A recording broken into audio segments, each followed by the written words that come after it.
El día que el fuego de Dios aniquiló a dos sacerdotes, lo que nadie te cuenta.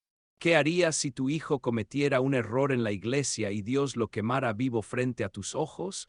No estoy exagerando, no estoy siendo dramático. Es exactamente lo que le ocurrió a Aarón, el primer sumo sacerdote de Israel. Sus dos hijos mayores entraron al tabernáculo.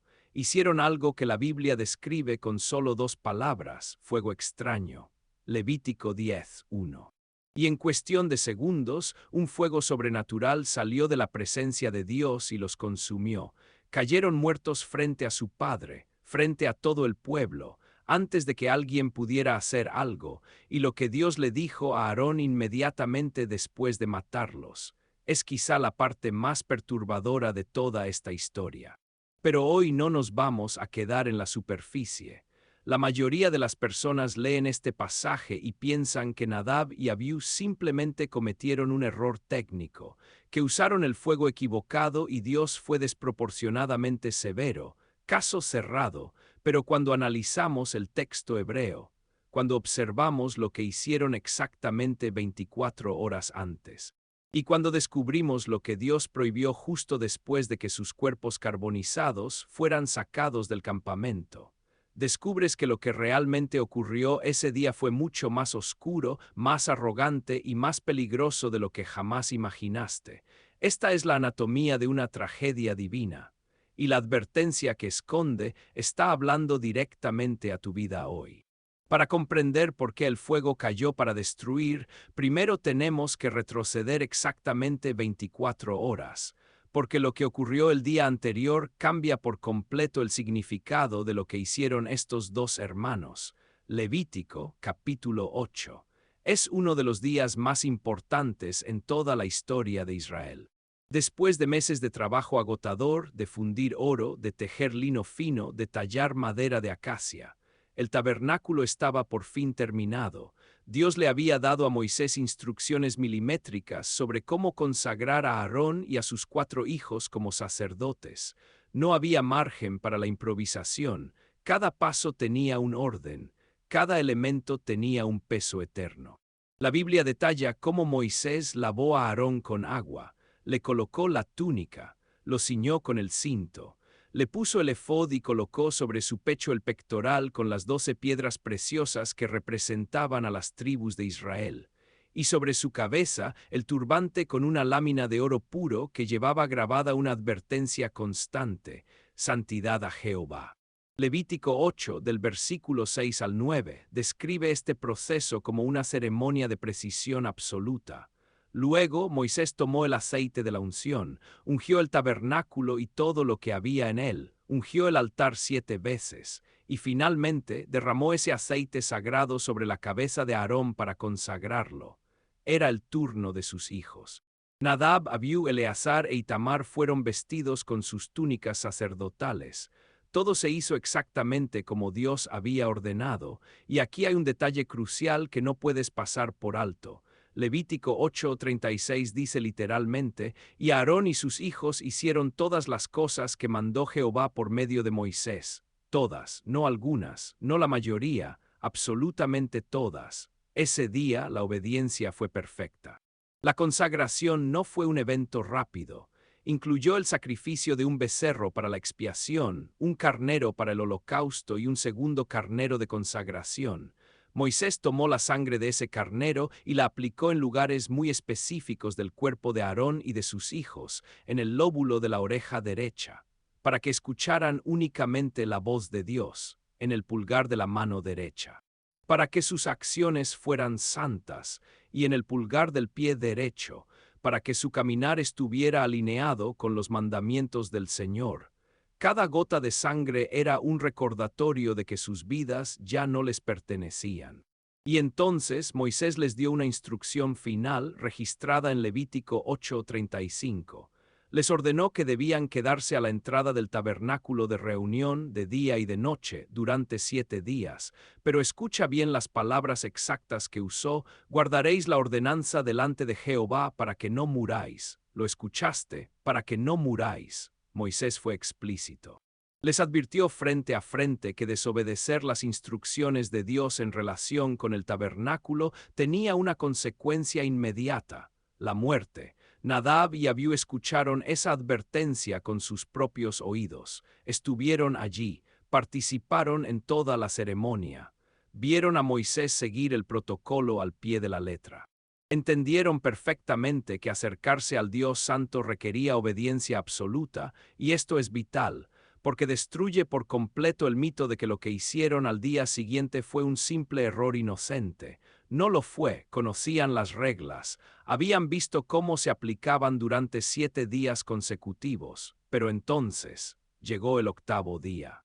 El día en que la historia del sacerdocio de Israel cambiaría para siempre. Llegamos al 8º día, Levítico capítulo 9. El período de aislamiento ha terminado, la tensión en el campamento de Israel es palpable en el aire. Moisés llama a Aarón y le da una nueva serie de instrucciones. Le pide que tome un becerro para expiación y un carnero para holocausto, ambos sin defecto. Luego le ordena al pueblo que traiga sus propias ofrendas. ¿Por qué tantos sacrificios en un solo día? Porque Moisés les reveló algo que debió helarles la sangre y acelerar sus corazones al mismo tiempo. Les dijo, haced esto, porque hoy Jehová se aparecerá a vosotros. Levítico 9:4. Detente y piensa en el peso de esas palabras. El creador del universo, el Dios que había partido el mar rojo, el Dios que hacía temblar el monte Sinaí con relámpagos y truenos, iba a manifestar su presencia de forma visible. No era un servicio religioso más, no era una ceremonia simbólica, era el encuentro literal entre el cielo y la tierra.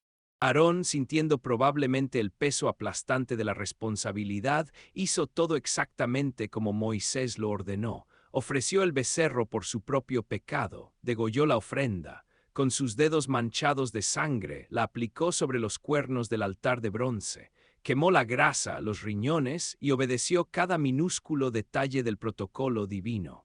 Luego ofreció el holocausto del pueblo. Todo en orden, todo perfecto. Cuando terminó, Aarón levantó sus manos hacia la multitud infinita y los bendijo.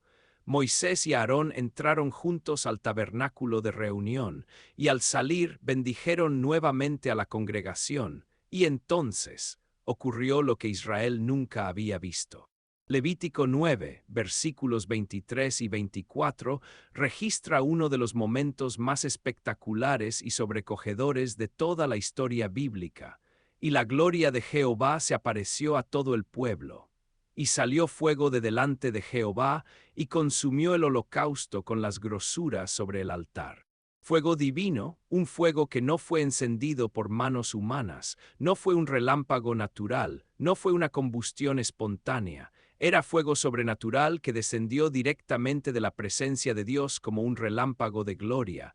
Era el sello definitivo de aprobación. Dios estaba complacido, el tabernáculo funcionaba, el sistema sacerdotal era legítimo. Cuando los millones de israelitas vieron esto, la Biblia dice que gritaron de júbilo y se postraron sobre sus rostros. Imagina la escena. El estruendo de miles de voces gritando en celebración y asombro, cayendo al polvo del desierto frente a la majestad de Dios. Aarón acababa de completar el servicio más perfecto de su vida. Sus 4 hijos estaban allí, vestidos con sus túnicas sagradas, presenciando el clímax de la historia de su nación. Todo era gloria, todo era triunfo. Y en el siguiente segundo, el desastre. Sin que el texto bíblico indique que pasó siquiera un día, la narrativa da un giro violento. Levítico 10, versículo 1, Nadab y Abiú, hijos de Aarón, tomaron cada uno su incensario, y pusieron en ellos fuego, sobre el cual pusieron incienso, y ofrecieron delante de Jehová fuego extraño, que él nunca les mandó. Y el versículo 2 cae como una guillotina. Y salió fuego de delante de Jehová, y los quemó, y murieron delante de Jehová. Vuelve a leer eso en tu mente, el mismo fuego. El fuego que hacía un instante había consumido las ofrendas como señal de gracia, ahora consumía a 2 sacerdotes como señal de juicio. La misma fuente, la misma presencia de Dios, pero un resultado diametralmente opuesto. Hace un momento el fuego trajo salvación y el pueblo gritó de alegría. Ahora el fuego trajo la muerte instantánea. Y el silencio en el campamento debió ser ensordecedor. El dulce olor del incienso sagrado se mezcló de inmediato con el olor a carne humana quemada. Pero aquí surge la pregunta que casi nadie sabe responder y que cambia por completo cómo entendemos a Dios. ¿Qué es exactamente ese fuego extraño que hicieron Nadab y Abiú que fue tan grave como para merecer la aniquilación instantánea, el mismo día en que Dios había mostrado su misericordia? Para entenderlo, tenemos que abrir la primera puerta de este oscuro misterio. Y la clave está oculta en el idioma original. En hebreo, la palabra traducida como extraño es Sara, y Sara no significa simplemente diferente o alternativo, significa ajeno, forastero, ilegítimo. Significa algo que no pertenece a ese lugar bajo ninguna circunstancia. Es la misma raíz que el libro de Proverbios utiliza para describir a la mujer extraña, aquella que seduce y aparta al hombre del camino correcto para llevarlo a la muerte. Cuando la Biblia dice que Nadab y Abiú ofrecieron fuego Sara, está diciendo que introdujeron en la presencia de Dios algo que era fundamentalmente incompatible con su santidad. No fue un pequeño tropiezo, fue una profanación directa e intencional. Pero ¿de dónde sacaron ese fuego? ¿Por qué sus incensarios se convirtieron en un arma letal en sus propias manos? Las instrucciones de Dios habían sido muy claras, pero ellos decidieron ignorar dos leyes absolutas, y el motivo por el cual lo hicieron revelará lo que había realmente en sus corazones. Para entender la gravedad del fuego extraño, debemos observar dos leyes absolutas que estos hermanos decidieron ignorar en un instante de fatal arrogancia. La primera ley tenía que ver con el incienso. En Éxodo 30, versículo 9, Dios había dado una prohibición tajante: no ofreceréis sobre el incienso extraño. El altar del incienso tenía reglas sagradas, no se podía usar cualquier aroma. Dios mismo le había dictado a Moisés una fórmula exclusiva, una receta celestial detallada en Éxodo 30, compuesta por 4 ingredientes exactos: estacte, uña aromática, gálbano y el incienso puro. Debían mezclarse en partes iguales, molerse finamente y salarse. El resultado de esta mezcla era una fragancia única en todo el mundo antiguo. No existía nada igual en los templos paganos, ni en los mercados de Egipto, ni en ninguna casa de Israel. Dios protegió esta fórmula con una advertencia severa: cualquiera que intentara replicar este perfume para su uso personal sería cortado de su pueblo. Era exclusivo para Dios, sin excepciones. Pero la segunda ley era aún más estricta y tenía que ver con el fuego mismo. Levítico 16, versículo 2, establece claramente que el sumo sacerdote debía tomar brasas de fuego del altar que estaba delante de Jehová. El fuego que se usaba para quemar el incienso no podía provenir de cualquier fuente. No podía ser encendido con yesca y pedernal en una tienda. Tenía que ser el fuego sagrado, ese mismo fuego que acababa de caer del cielo, el fuego de Dios. Ese fuego debía arder perpetuamente en el altar de bronce, como un recordatorio constante de que la salvación y la expiación provienen de Dios, no del esfuerzo humano. Entonces, cuando la Biblia dice que Nadab y Abiú pusieron fuego en sus incensarios, la conclusión de los eruditos es escalofriante: tomaron fuego profano, quizá de una fogata común en el campamento, quizá lo encendieron ellos mismos. Sea cual sea la fuente, era fuego humano intentando hacer el trabajo del fuego divino. Sinceridad humana tratando de reemplazar la obediencia divina. Y eso es suficiente para entender la magnitud del juicio. Pero la historia no termina ahí, porque hay una segunda capa en este misterio, una que resulta aún más inquietante. Inmediatamente después de narrar la muerte fulminante de Nadab y Abiú, el texto bíblico hace algo muy inusual. Sin ninguna transición aparente, Dios le da a Aarón una instrucción completamente nueva. Levítico 10, versículos 8 y 9. Y Jehová habló a Aarón diciendo: Tú y tus hijos contigo no beberéis vino ni sidra cuando entréis en el tabernáculo de reunión, para que no muráis. Estatuto perpetuo será para vuestras generaciones. Espera un momento, detente a analizar la lógica de este texto. ¿Por qué Dios, justo después de ejecutar a dos sacerdotes por ofrecer fuego extraño, de repente prohíbe el alcohol? ¿Qué tiene que ver una cosa con la otra? A menos que tenga todo que ver.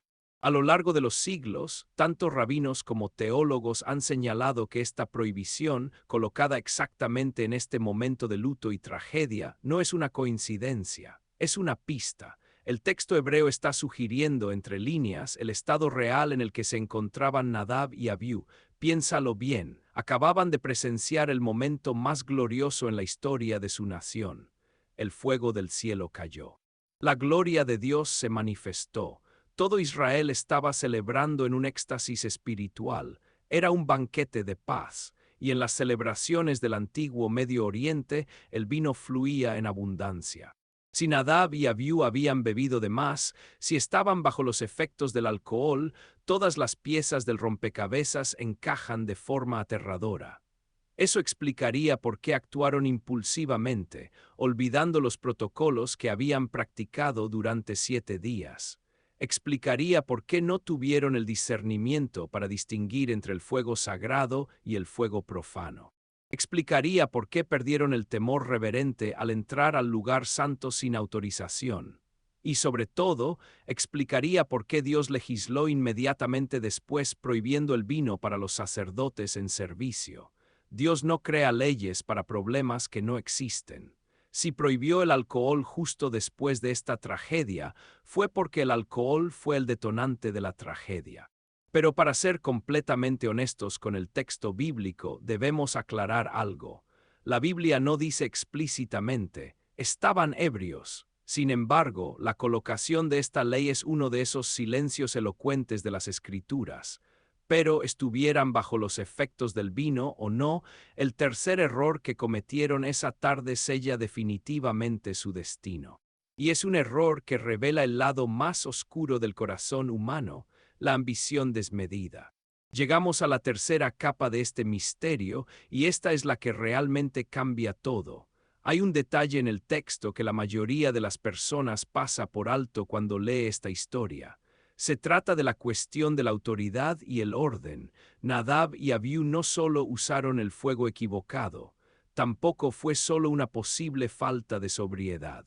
Hicieron algo mucho más fundamental y destructivo. Actuaron por su propia cuenta sin que nadie se los pidiera.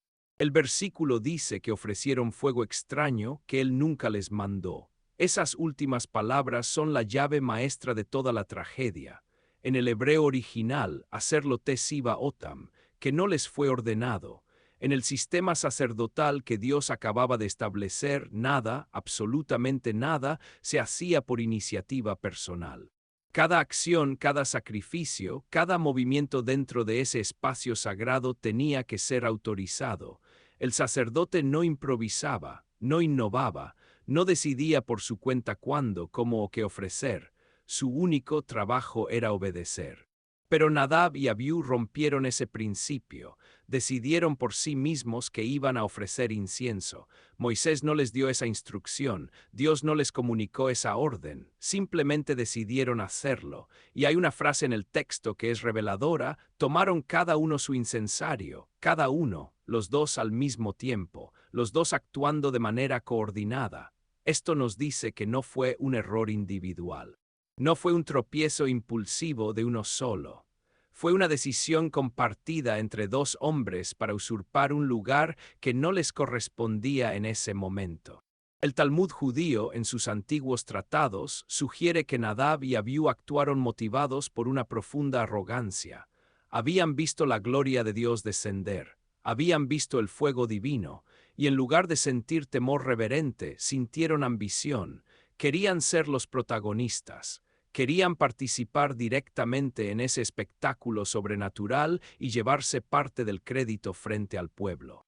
Incluso existe una antigua tradición rabínica que afirma que Nadab y Abiú solían caminar detrás de Moisés y de su padre Aarón, susurrando entre ellos: ¿Cuándo morirán estos dos ancianos para que nosotros podamos liderar a Israel?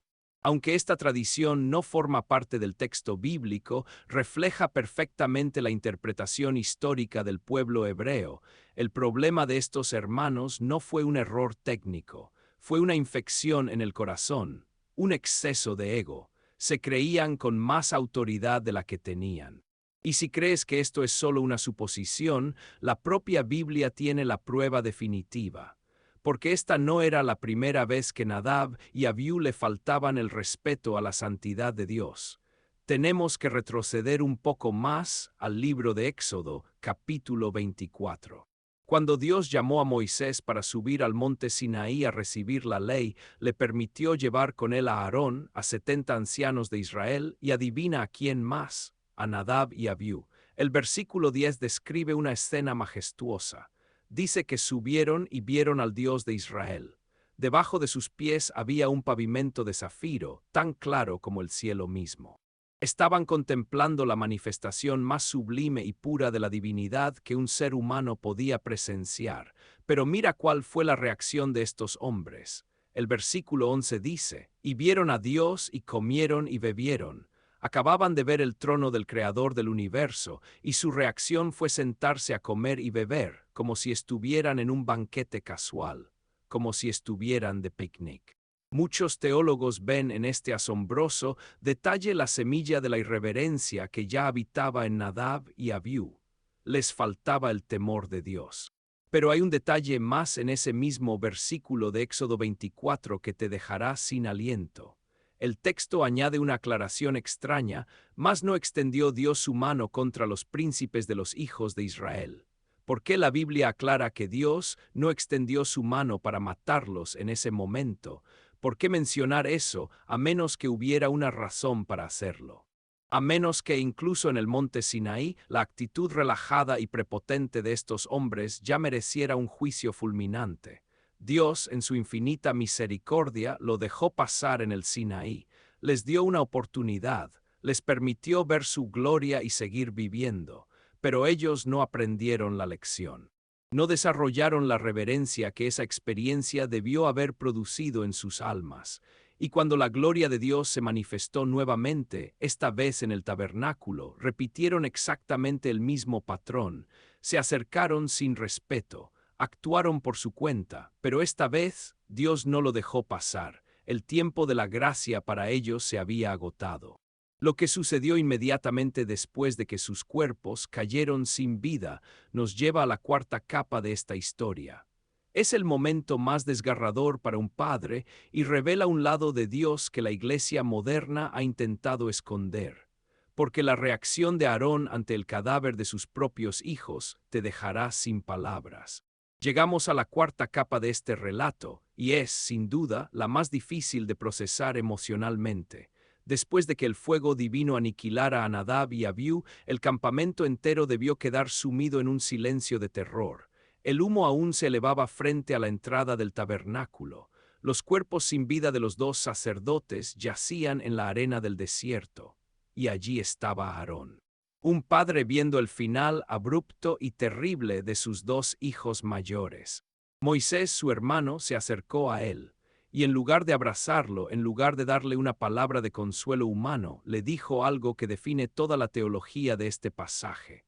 Levítico 10, versículo 3, entonces dijo Moisés a Aarón, esto es lo que habló Jehová diciendo, en los que a mí se acercan me santificaré, y en presencia de todo el pueblo seré glorificado.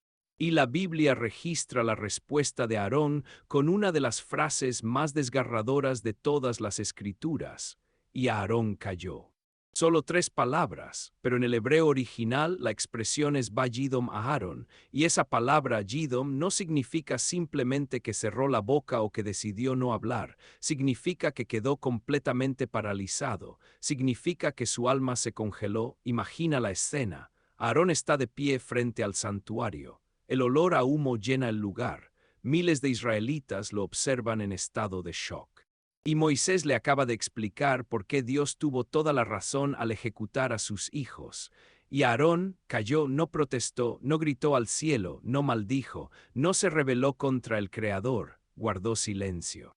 ¿Sabes lo que eso significa? Significa que en lo más profundo de su ser destrozado, Aarón lo entendió. Entendió que sus hijos habían cruzado una línea imperdonable. Entendió que Dios había actuado con justicia perfecta. Entendió que la santidad de Dios es innegociable, incluso cuando los que la violan llevan tu propia sangre. Eso no significa que no le doliera. Por supuesto que su corazón de padre estaba hecho pedazos, pero su dolor humano no lo llevó a cuestionar la justicia divina, lo llevó al silencio reverente, porque a veces la única respuesta correcta frente a la soberanía absoluta de Dios es callar. Lo que Moisés le dijo, que Dios se santificará en aquellos que se acercan a Él, revela una verdad que el mundo de hoy rechaza violentamente. Dios no ajusta sus estándares de santidad basándose en nuestras buenas intenciones. Dios no cambia sus reglas porque creamos que nuestro corazón estaba en el lugar correcto. Quizá Nadab y Abiú pensaron que estaban honrando a Dios. Quizá en su embriaguez emocional dijeron, vamos a ofrecer más incienso, estamos muy emocionados por lo que acaba de pasar. Pero la sinceridad no reemplaza a la obediencia. El entusiasmo religioso no sustituye a la reverencia, y las buenas intenciones jamás anulan un acto de desobediencia directa. Pero la prueba para Aarón aún no había terminado. De hecho, estaba a punto de volverse más severa.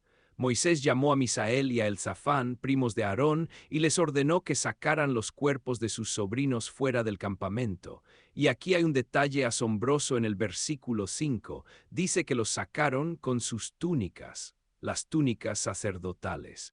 Las mismas vestiduras de lino fino que Moisés les había puesto con tanto cuidado el día anterior. El fuego de Dios los consumió, les arrebató la vida, pero no quemó sus vestiduras sagradas. Según los antiguos comentaristas hebreos, esto indica que el fuego divino no fue un fuego físico ordinario. Fue un fuego que actuó directamente sobre sus almas, dejando el exterior, los símbolos del sacerdocio intactos.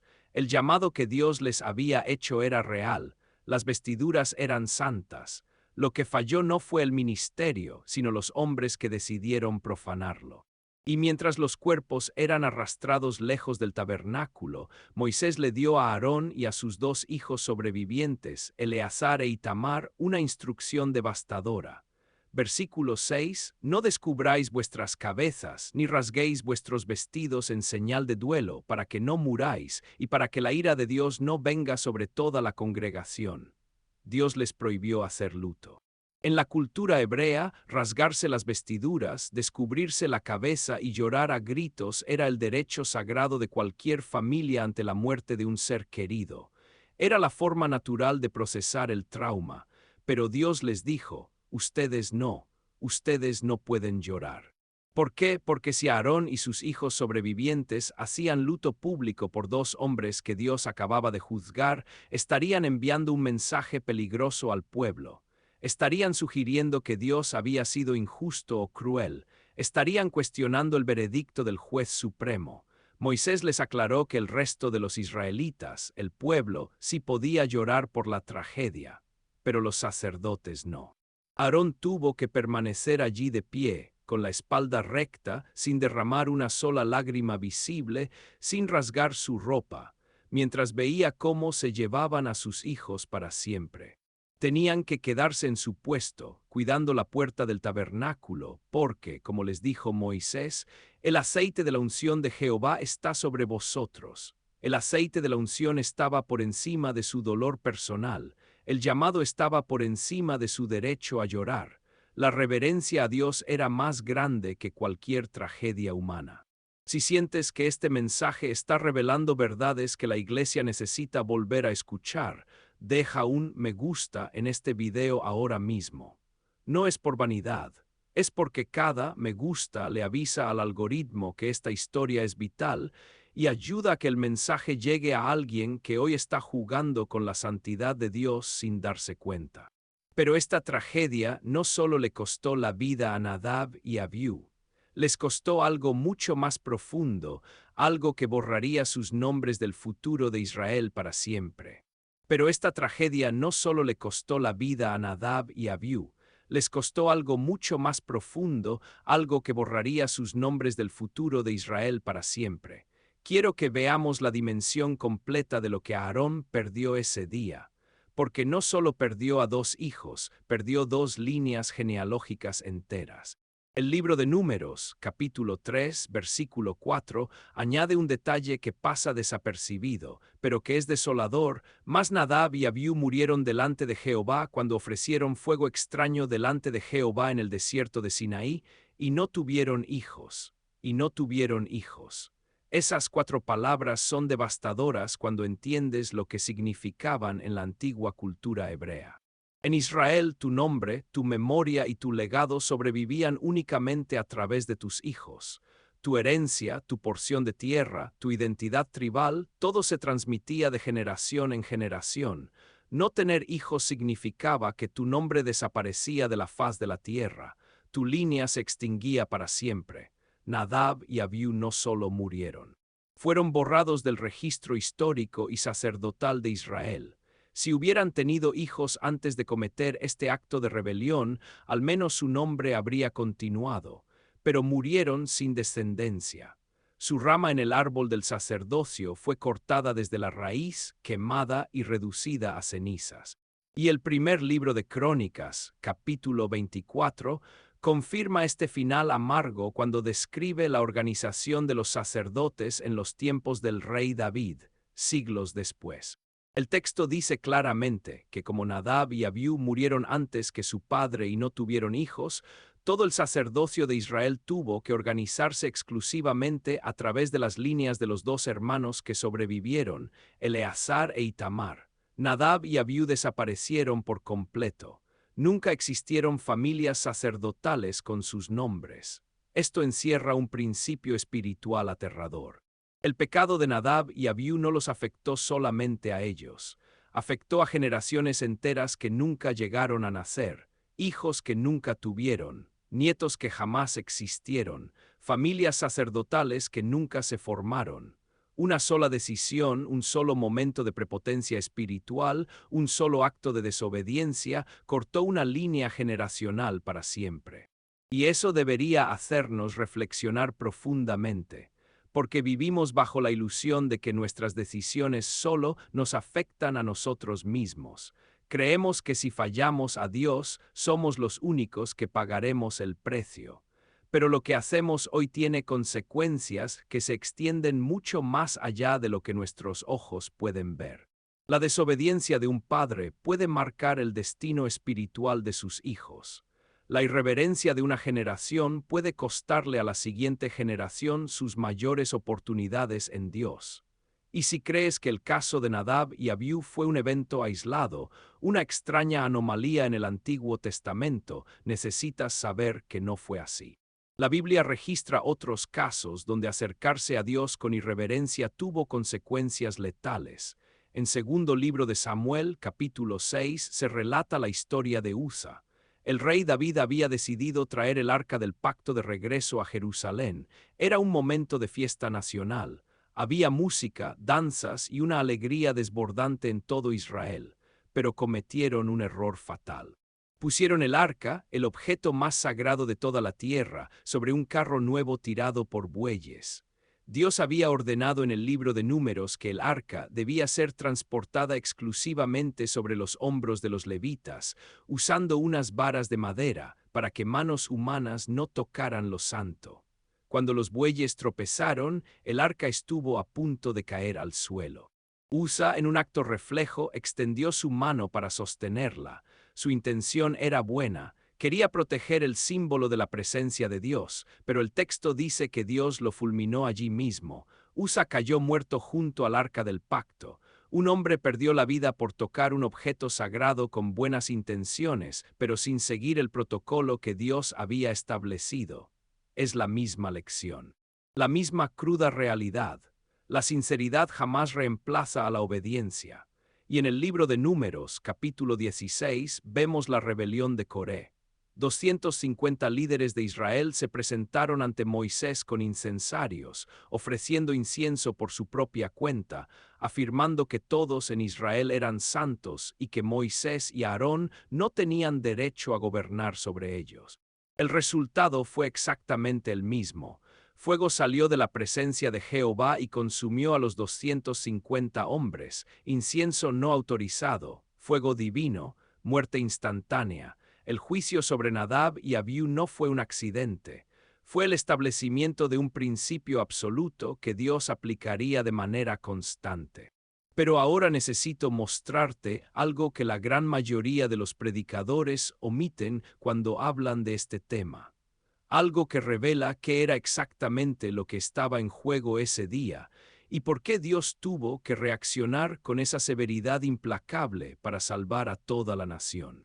El tabernáculo no era simplemente un lugar de adoración o una tienda en el desierto. Era el punto de encuentro literal entre el cielo y la tierra.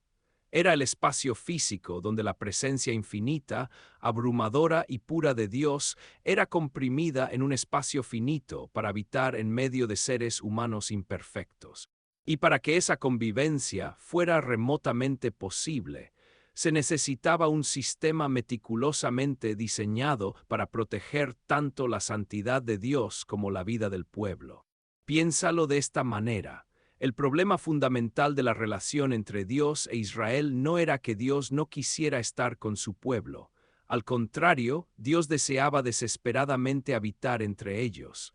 Toda la historia del Éxodo apunta a esto. Dios no los sacó de Egipto únicamente para liberarlos de la esclavitud de Faraón, los sacó para atraerlos hacia sí mismo. El problema real era que Dios es infinitamente santo, y el pueblo de Israel era inevitablemente pecador. La santidad absoluta y el pecado humano no pueden coexistir en el mismo espacio sin que la santidad destruya al pecado. Es como intentar meter el sol dentro de tu casa. El sol es maravilloso, desea su luz, necesita su calor para vivir, pero si lo traes demasiado cerca de ti, te incinera al instante. El tabernáculo fue la solución de Dios a ese dilema cósmico. Era un sistema que permitía la cercanía sin la destrucción. Cada cortina gruesa, cada velo bordado, cada columna de bronce, cada pieza de mobiliario funcionaba como una capa vital de protección. El atrio exterior, el lugar santo y en lo más profundo, el lugar santísimo. 3 niveles de separación progresiva entre una humanidad caída y la presencia directa del Creador. Los sacerdotes eran los mediadores. Ellos podían cruzar ciertas barreras que la gente común jamás podría cruzar, pero incluso los sacerdotes tenían límites estrictos. Solo el sumo sacerdote podía entrar al lugar santísimo, y solo una vez al año, y solo llevando sangre, y solo siguiendo un protocolo milimétrico. Cuando Nadab y Abiú violaron ese protocolo divino, no solo desobedecieron una simple regla religiosa, amenazaron la estabilidad de todo el sistema que hacía posible la convivencia pacífica entre Dios y su pueblo. Si Dios permitía que los sacerdotes se acercaran a Él de cualquier manera, en cualquier momento, usando cualquier tipo de fuego y movidos por sus propias emociones, todo el sistema de protección colapsaría. Y si el sistema colapsaba, Dios no podría seguir habitando en medio de Israel sin destruirlos por completo a causa de sus pecados diarios. En otras palabras, Dios ejecutó a Nadab y Abiú para salvar a la nación entera. El juicio fulminante sobre 2 hombres protegió la vida de millones. Si Dios hubiera dejado pasar esa profanación bajo la excusa de la gracia, el mensaje para todos los futuros sacerdotes habría sido que las instrucciones divinas eran meras sugerencias, y no mandatos de vida o muerte. Eventualmente, alguien habría hecho algo peor, y el tabernáculo se habría convertido en un circo religioso donde cada uno haría lo que le pareciera correcto en su propia opinión. El juicio fue así de severo porque lo que estaba en juego era la seguridad espiritual de todo un pueblo. Pero hay algo más que necesitas saber sobre lo que ocurrió horas después de este terrible incidente. Algo que nos demuestra que Aarón, a pesar de su estricta obediencia y su silencio desgarrador, todavía era un padre procesando un trauma inimaginable. El libro de Levítico relata en el capítulo 10 que Moisés buscó con cuidado el macho cabrío de la ofrenda por el pecado, y descubrió que ya había sido quemado por completo. Moisés se enojó profundamente con Eleazar e Itamar, los hijos sobrevivientes, y les reclamó por qué no habían comido la ofrenda en el lugar santo, tal como Dios lo había ordenado. Comer esa ofrenda era el símbolo sagrado de que los sacerdotes cargaban con la iniquidad del pueblo. Era parte del trabajo, pero Aarón intervino para defender a sus hijos sobrevivientes, y su respuesta es de una profundidad teológica asombrosa. Le dijo a Moisés: «Mira, hoy ellos han ofrecido su expiación y su holocausto delante de Jehová, pero a mí me han sucedido estas cosas tan terribles. Si yo hubiera comido hoy del sacrificio expiatorio, ¿habría sido esto aceptable a los ojos de Jehová?». Aarón le estaba diciendo a su hermano que, después del horror que acababa de vivir al ver a sus hijos ser consumidos por el fuego divino, su alma estaba demasiado afligida. No se sentía digno ni espiritualmente entero para participar en el banquete del sacrificio como si nada hubiera pasado. No estaba cuestionando la justicia de Dios, no estaba en rebelión. Estaba haciendo una pregunta legítima, nacida desde las cenizas de su dolor de padre. Y la respuesta del texto bíblico es maravillosa. Dice que cuando Moisés escuchó esto, se dio por satisfecho. Moisés aceptó el razonamiento de Aarón, no lo reprendió, no lo acusó de falta de fe ni de debilidad. Reconoció que Aarón tenía razón. Y esto nos revela una verdad hermosa escondida en medio de una historia aterradora. Dios es inflexible en su justicia y en su santidad, pero no es insensible al dolor de los que le sirven. Dios castigó la irreverencia de Nadab y Abiú con todo el rigor de su fuego, pero al mismo tiempo le dio espacio al dolor de un padre destrozado, permitiendo que viviera su luto dentro de los límites de la obediencia. Ahora quiero llevarte a la parte final de esta investigación, porque esta historia no es solo un relato antiguo encerrado en el desierto del Sinaí. Tiene aplicaciones directas, urgentes y vitales que necesitas escuchar hoy mismo sobre cómo te estás relacionando con Dios. La primera aplicación es sobre cómo nos acercamos a Dios en nuestra vida diaria. Vivimos en una época donde la relación con lo divino se ha vuelto peligrosa y excesivamente casual. Hablamos de Dios como si fuera nuestro amigo de la infancia. Lo tratamos como si fuera nuestro terapeuta personal. Nos acercamos a Él cuando nos conviene y lo ignoramos por completo cuando no lo necesitamos. Y en muchos lugares, la adoración se ha convertido en un espectáculo de entretenimiento, donde la reverencia profunda ha sido reemplazada por estrategias de marketing. No estoy diciendo que Dios no sea nuestro Padre amoroso. Lo es. No estoy diciendo que no podamos tener intimidad con Él. Por supuesto que podemos, pero la intimidad sin reverencia se llama presunción. Y la confianza sin temor santo se convierte rápidamente en arrogancia. Nadab y Abiú se acercaron a Dios sin reverencia y pagaron el precio más alto posible. Hoy en día, el fuego no cae del cielo cada vez que alguien se acerca a Dios de manera irrespetuosa. Pero que el juicio no sea inmediato no significa que a Dios ya no le importe su propia santidad. Significa que estamos viviendo en un período de gracia. Y la gracia jamás fue diseñada para ser una licencia para la irreverencia. La gracia es, en realidad, la oportunidad inmerecida que Dios te da para que aprendas a acercarte a Él de la manera correcta, antes de que sea demasiado tarde. La segunda aplicación vital es la guerra entre la obediencia y la creatividad religiosa. Nadab y Abiú quisieron agregarle algo a lo que Dios ya había mandado, quisieron innovar en la adoración, quisieron aportar su toque personal al servicio divino, y esa innovación los destruyó. Hoy en día, multitudes de personas hacen exactamente lo mismo. Toman la palabra de Dios y le añaden sus propias ideas. Toman los mandamientos eternos y los adaptan a su conveniencia moderna. Dicen cosas como: Yo creo que a Dios le gusta que lo haga a mi manera, o los tiempos han cambiado y Dios entiende nuestro corazón. Pero el principio del fuego extraño sigue completamente vigente.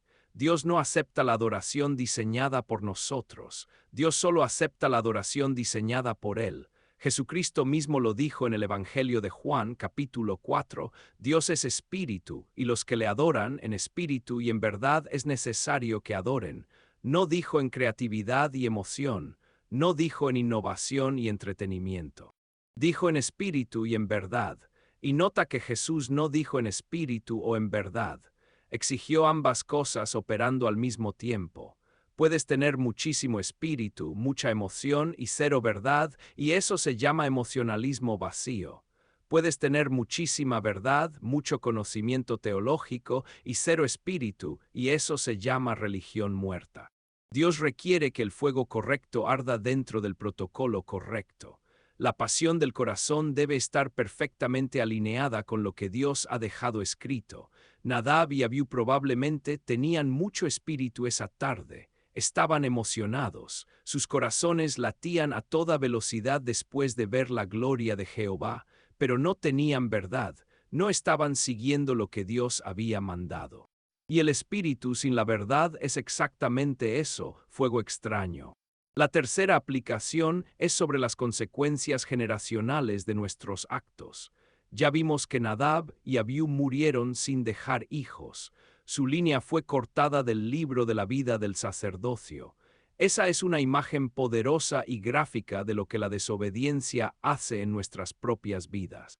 Cuando decides acercarte a Dios a tu manera en lugar de hacerlo a la manera de Dios, no solo te estás afectando a ti mismo, estás afectando a los que vienen detrás de ti. Tus hijos aprenden de tu irreverencia. Tus nietos heredan tu falta de temor de Dios. Y eventualmente, la conexión espiritual que debía pasar de generación en generación se pierde por completo en tu linaje. Pero la buena noticia es que este principio también funciona a la inversa. Eleazar e Itamar, los dos hijos que sobrevivieron a la tragedia, aprendieron la lección con sangre. Se convirtieron en sacerdotes fieles que caminaron con temor y temblor delante de Jehová, y a través de ellos el sacerdocio continuó intacto por siglos. La línea de Eleazar eventualmente produjo a Sadoc, el gran sumo sacerdote en los tiempos del rey David y de Salomón. La obediencia de dos hermanos generó lo que la desobediencia de los otros dos casi destruye. El legado de fidelidad logró compensar el legado de irreverencia. La cuarta aplicación tiene que ver con el silencio de Aarón. Hay momentos en la vida donde Dios hace o permite cosas que simplemente no entendemos, momentos donde permite tragedias que no podemos explicar, momentos donde sus decisiones parecen demasiado severas para nuestra frágil sensibilidad humana. Y en esos momentos oscuros, la reacción más sabia no es cuestionar a Dios, no es exigir explicaciones, no es levantar el puño al cielo, es guardar silencio. Aarón cayó porque entendió que Dios es Dios y él no lo es. Entendió que existe un abismo infinito entre la sabiduría inescrutable del Creador y nuestro limitado entendimiento humano. Aarón nos enseña que a veces la fe más grande no consiste en entenderlo todo, sino en confiar absolutamente en Dios, incluso cuando no entendemos nada. La quinta y última aplicación es sobre la diferencia eterna entre el fuego de Dios y el fuego humano. El fuego de Dios cayó del cielo y consumió las ofrendas legítimas. El fuego humano fue encendido por Nadab y Abiú y los consumió a ellos. Hay un fuego que proviene de Dios. Es el fuego del Espíritu Santo, el fuego de la verdadera adoración, el fuego que nace de la obediencia pura. Ese fuego trae vida, aceptación, gozo y la presencia palpable del Señor. Y hay un fuego que proviene exclusivamente de nosotros, el fuego de nuestras propias ideas religiosas, el fuego de nuestras emociones sin fundamento. El fuego de una adoración inventada para hacernos sentir bien a nosotros mismos y no para agradar al Creador. Ese fuego humano puede parecer impresionante, puede generar mucho calor y mucha luz en un escenario, pero no es el fuego de Dios, Y cuando lo llevamos a su presencia, pretendiendo que es equivalente al suyo, las consecuencias espirituales son devastadoras. La pregunta que cada uno de nosotros debe hacerse hoy es simple, pero atraviesa el alma. ¿Con qué fuego me estoy acercando a Dios? ¿Es el fuego que Él encendió en mí mediante su palabra, o es un fuego que yo mismo fabriqué? ¿Mi adoración sigue los términos de Dios o sigue los míos? Porque al final del día, esta historia nos enseña una verdad incómoda. Dios no necesita nuestro fuego. Dios tiene su propio fuego. Lo que Dios busca es que aprendamos a recibir el suyo, no a intentar reemplazarlo. Aarón y sus hijos sobrevivientes aprendieron esta lección de la manera más dolorosa que un ser humano puede experimentar. Todo Israel la aprendió viendo los cuerpos sin vida de dos sacerdotes salir del tabernáculo. Tú tienes el inmenso privilegio de aprenderla hoy sin tener que atravesar esa tragedia. Tienes la oportunidad de ajustar tu forma de acercarte a Dios hoy mismo, antes de que las consecuencias de la irreverencia toquen a tu puerta. Porque el Dios que consumió a Nadab y Abiú es el mismo Dios que consumió las ofrendas en el altar, es el mismo fuego. La diferencia no está en Dios, la diferencia está en nosotros, en si nos acercamos con humildad o con presunción, en si obedecemos o si improvisamos. El libro de Hebreos, capítulo 12, versículo 29, lo resume con una claridad que debería dejarte sin aliento, porque nuestro Dios es fuego consumidor. No es un fuego decorativo, no es el fuego de una chimenea para ambientar la sala de tu casa, es un fuego que consume lo que es aceptable con su gloria y consume lo que es profano con su juicio, pero siempre consume.